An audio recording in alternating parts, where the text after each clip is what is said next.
Media.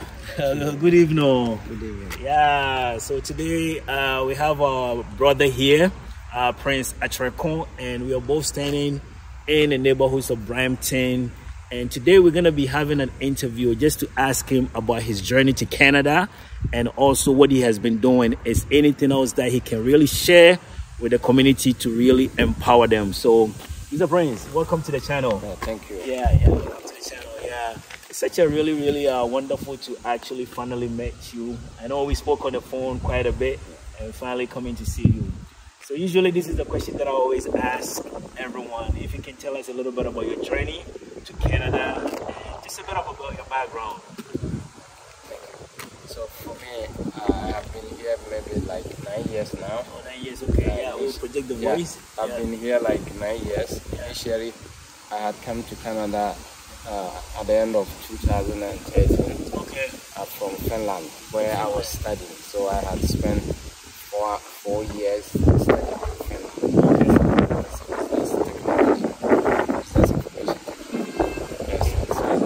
That's where I came from. I came here to study, and then since then I have become a part of this community. Okay, all right. That's very nice. So he's not just coming from Ghana, but actually coming from Finland. And what was your first impression, though, coming to Canada? Because from the outside world, it always seems like, you know, Canada is the place to be.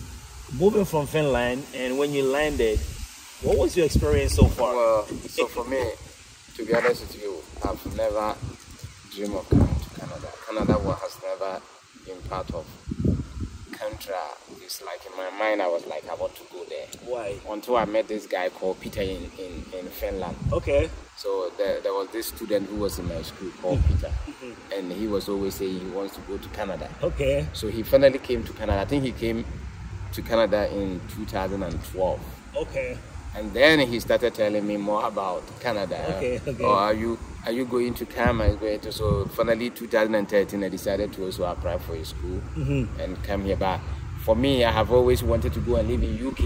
Okay. That was what, when I was first coming to Finland, that was what was my mind, that I want to go and live in UK. Yeah. Luckily for me, when I went to Finland, in my second year, I got an exchange. So I went to live in UK like 1.5 years in Southampton, right, where I studied in Southampton, Solent University. So after that, coming back to Finland, my mind has always been going back. And then on top, Peter came to the scene, and then finally I ended up in Canada.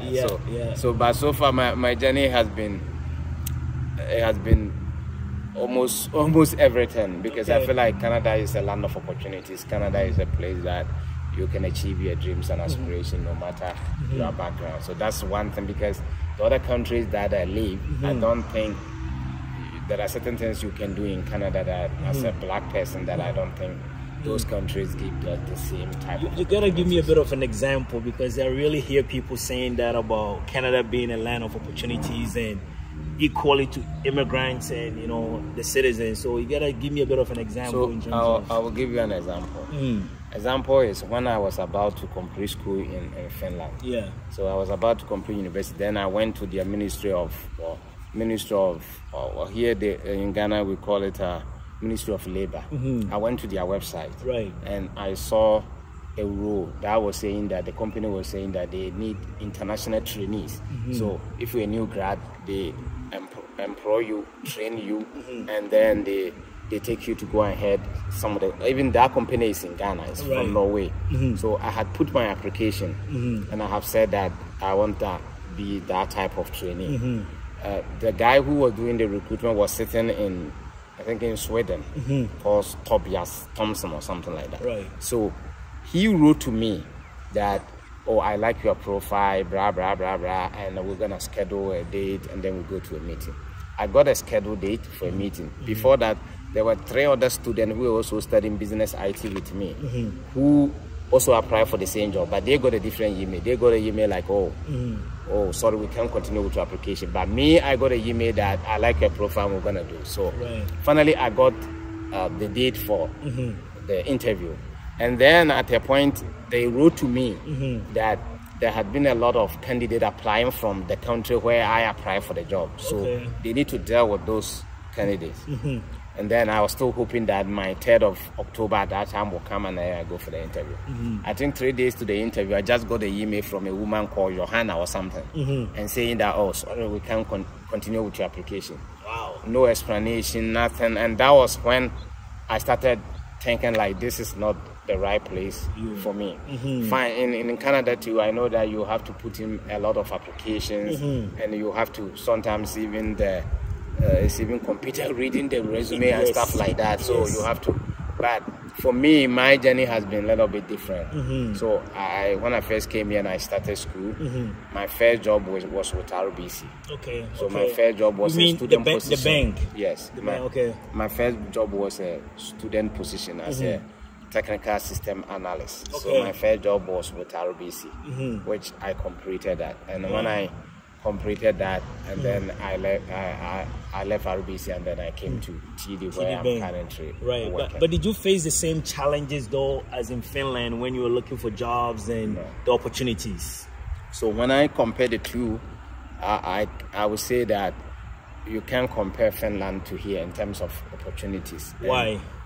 Because in Finland, it was harder for them to even give me the interview. They wouldn't even call you so that you can come there and tell your story. So that's one thing I never liked, because I had always...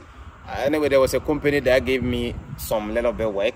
That I work as a developer and a project manager there, and also I work for Nokia in a way. Okay. I work for Nokia through a third-party organization. So I was able to work for Nokia those days in 2007 when I first went there. But it's such a difficult environment to break through. If you compare the amount of effort that I put in, I'll tell you how I got that developer job. I saw the guy advertising on the Ministry of Labor that he's looking for a developer. It's in Finland? Yes. Yeah. I didn't apply. I went to the office and I knocked their door, and they opened the door, and then I told them that, hey, I'm a student in Turku University of Applied Science, and I'm studying BIT, and I want to come and do some form of job placement, and if you can give me a job. Right. And then the guy said to me that, okay, go bring your resume. So that was how you got the job. Because if I have prior one, I knew that they were not going to call me for interview. So I got to put in extra effort. Go through the back door. Yes. Yeah. And that was how I got that developer job in Finland at that time. So if you compare the two, I think everybody will have their story. I think that there's more opportunities here in Canada, and the society is willing to help more and promote black talent better as compared to that country where I came from. Wow. That's very, very, very amazing. You're just trying to give us a glimpse of, Canada and what it has done for you though. But in terms of you also career projection and even your own lifestyle, what would be one thing that you'll be able to say about Canada? You're like, you know what, this is the highlight of my journey in Canada, and this was my dream, and when I came in, I was able to accomplish it. So for me, though I had studied that business IT, and I had done a job as a developer and a project manager. Yes. So when I was coming to Canada, I saw this guy on TV. I think it was Ejasila, and he was having this title, business analyst. So when I saw the guy they were interviewing him, and then so at that time I said to myself that I'm gonna go to Canada and become a business analyst. Wow. So I had that thing in my mind. Yeah. So I came to Canada. I did a training in business analysis, because that was what I came to study. I did that. Then luckily for me, RBC first gave me the shot as a technical system analyst, where I spent a couple of years in their IT architecture team. So we were mostly doing like the way the architect behave, right? You take in building applications, you have to know all your system together, and then you start building from end to end. So the IT architecture team is the one that put in the overall system and say this is how the system is going to look like, and this is how the functions are going to look before even developer comes in. Right. So I found myself there, which I worked there for 4 months, and after that I got a different role with TD, and I moved there as a business analyst. So actually your dream did come true. Yeah, so my dream and my dream did really come true. But you see, the technical system analyst was also like a BA type of job, but just that the title was a little bit, but mostly I was doing the analysis for the architects, because I was analyzing their processes and stuff. And so I became a business analyst here, and at that time I was working on a couple of regulatory projects, and then since then I've been to the wealth part of the bank, where, you know, where they sell equities and stocks. Yes. I've been there. I've been in the US as a senior business analyst. I've been in the US, Wilmington, Delaware. Well, the bank has an office there. I've been in the office to work there for, I think I spent almost like 8 months in that. And then I'm back to technology again. I say business system analyst. I say BSA. So one thing is that I haven't sat at one place and haven't been comfortable in what I'm doing. For me, if you ask me, how did you progress this last few years to become a senior manager? If you ask me, it's because I didn't sit at one place. I go there, I get experience 1 year, 2 years. I try to go and do something else. So those experience put together is what has helped me to be where I am. And then along the line, I realized that when you sit at one place, it's good. Some people, they become comfortable and they think that, let me keep on doing what I'm doing. But that's not what my journey has been. My journey has been, take the experience you got from here and go see what you can do here, and that's what has helped me. So if I have to advise somebody on a career-wise, then I think that you shouldn't be getting comfortable, because getting comfortable and sitting at one place sometimes can delay your career. Let's touch a little bit on that, the tech side. You know, I just did a video about tech, and you know, even I myself have been here for a long time, but I've always been so exclusive about healthcare. And you know, I got a friend that kind of opened my eye to the tech sector. So is this an area where you actually advise people to get into, and is it jobs in these areas once you embark on school and finish it? So for me, I would say yes. There are a lot of jobs. You see, so a couple of years ago, I think it was 2017 or 15, there was a lady that I met at church, at Pentecost, and she has completed, I think, social studies or something, and she was thinking of what to do and then I told her that, hey, why don't you go get a training, because I think he was working at RBC as the people that pick the phone when you call, customer service. And then I tell her that, okay, why don't you get a training in business analysis and move within the bank as a business analyst, because you can even do the internet training. And then I think she went home and started searching online, what is this business analysis? And then she realized that there is a lot of business analysis opportunities out there that people didn't know. And then she was telling me that, oh, how come there are these type of industry here that people don't really know? So I told her that, this exists, because for me, when I first came here and I used to go to job fairs, and I tell them that I'm looking for a job as a business analyst. The first thing they tell me that you are not supposed to be here, you have to go online and check, because there are a lot of jobs over there. So in terms of the jobs and opportunities in the IT sector, there is a lot of jobs. You can be a developer, you can be a system analyst, you can be a business analyst, and even now it's more into analytics and stuff like that. So you can be a data analyst, there is a lot of tons of job there.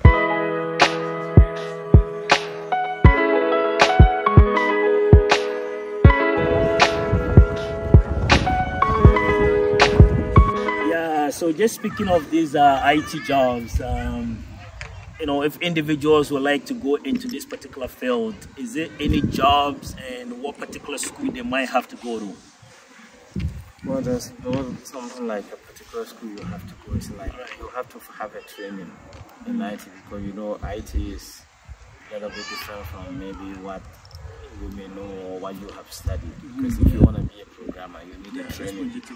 If you want to be a programmer, you need a training. If you want to be a security analyst, you need a training, because there are skill set that you need to be able to do that. If you want to be a programmer, you have to know the language that you want to program in. You have to have that skills. You have to have ability to program to be able to do that. If you want to be a security analyst, you have to know a little bit about the security architecture, even the whole IT architecture. How does it work? If somebody wants to hack into your computer, what type of code are they going to write? So you have to at least have some form of training.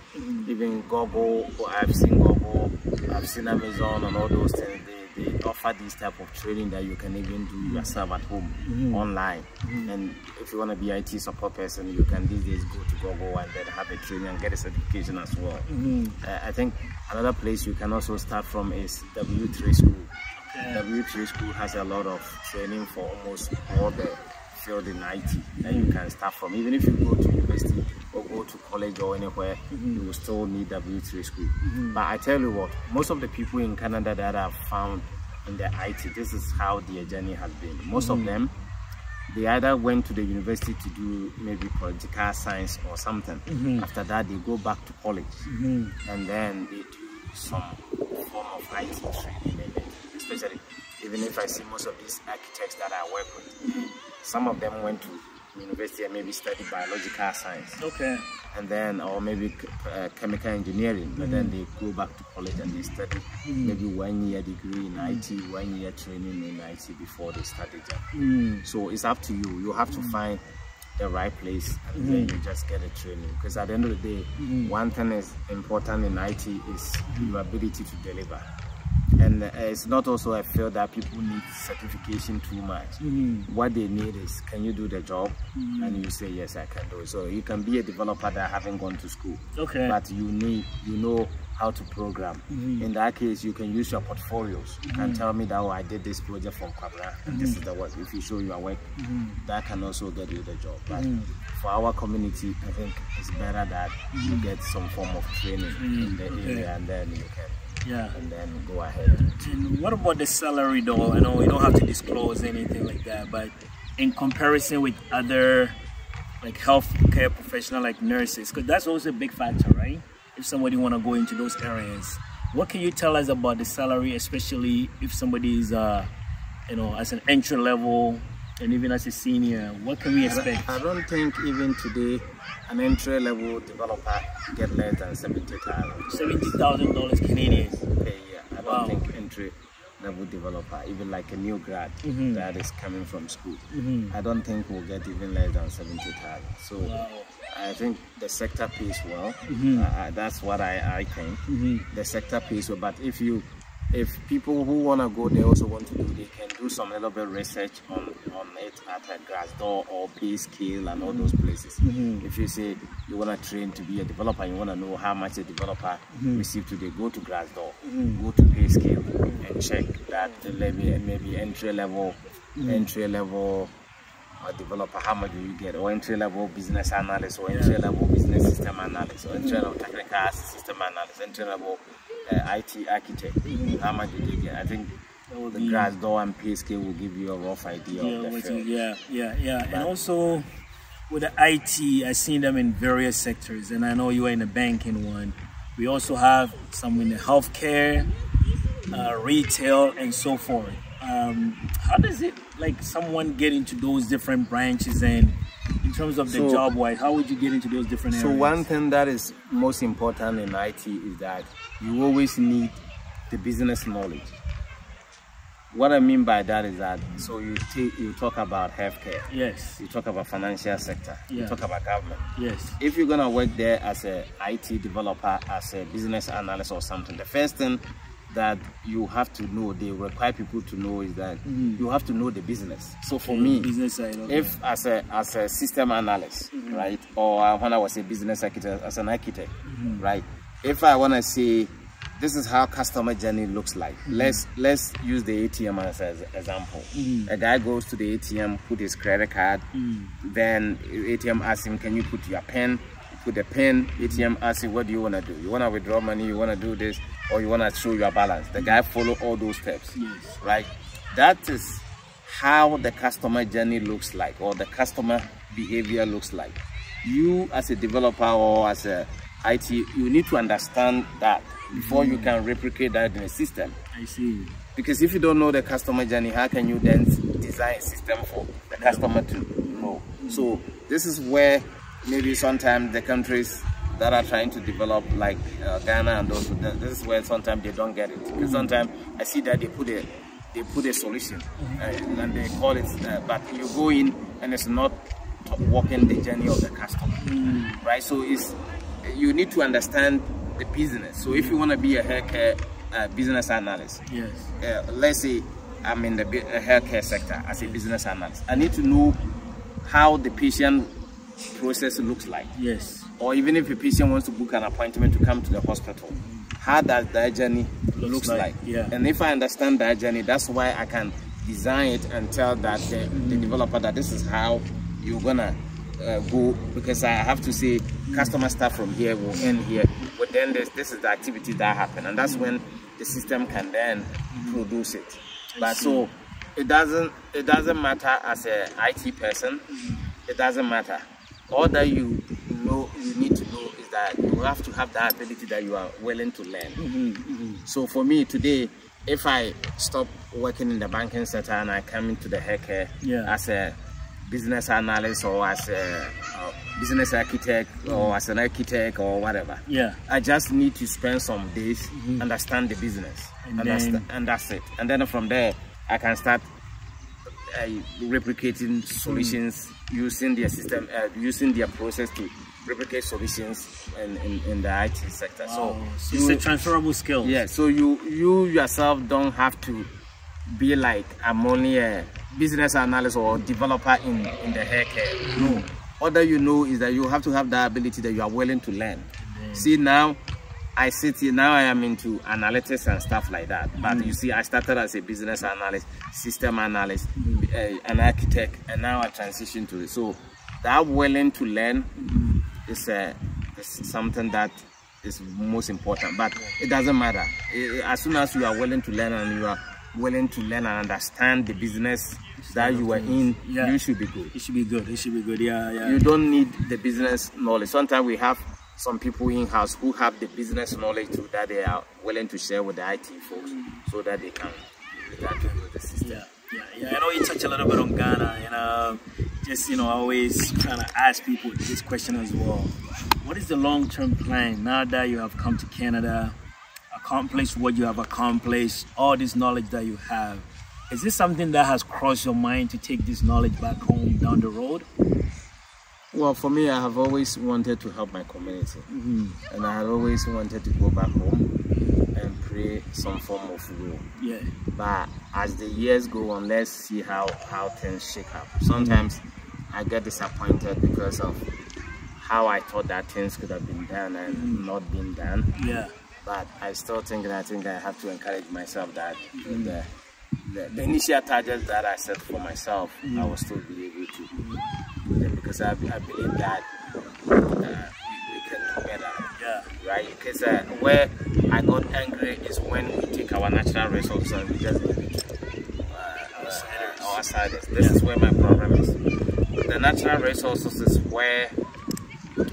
where we can get the money, because we have the resources naturally given it to us. If we develop it well and we manage to get more money like Saudi Arabia is doing, or even Dubai, then we can use that money for our development. So the development money that we are trying to borrow is not enough. You can't borrow your way to prosperity. So we have to make sure that we sign good deals, good contracts, not the bad ones. Like somebody give oil, like come and mine, we don't know how to mine, so take 90 and give me 100. And it all happened because of corruption. Because the individual person signing the contract might have talked to them and say, give me 20%, because I'm gonna say, hey, do it for like 50, but they give me 20 and then just do it this way. So I think for Ghana, we will be able to develop. I am confident that we'll be able to develop, but we have to get the structures right in place, and we have to make sure that we have the plan in place to develop on, and gradually we will get there. Good. So what will be your last words for the audience? If anyone is watching you, young or old, want to come to Canada, what will be your last advice for them with relation to Canada, your field, and so forth? Well, I think what I would say is that it's up to you, the individual. You have got to have a vision in your eye. You got to have a vision.